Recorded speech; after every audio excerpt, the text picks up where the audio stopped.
Hi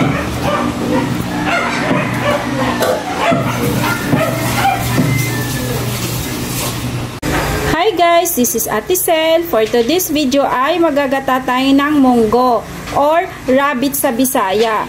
At ito na nga po guys, nakasalang na yung munggo natin. Wait na lang po natin hanggang lumambot. Ayan guys, habang pinapakuluan natin yung munggo at antayin lumambot, maghihiwa tayo ng kamote. Hinog na saba.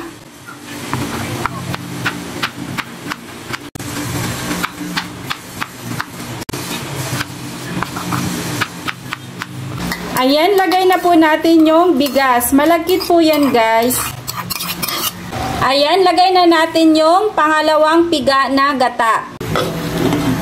Ayan guys, takpan lang po natin para lumambot yung bigas, malagkit.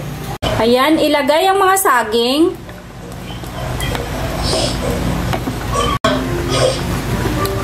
Ilagay ang kamote.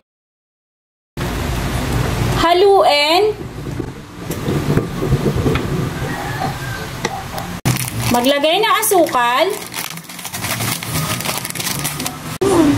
Haluin.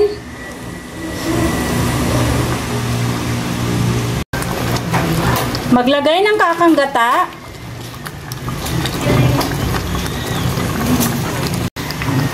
Huwag kalimutang tikman.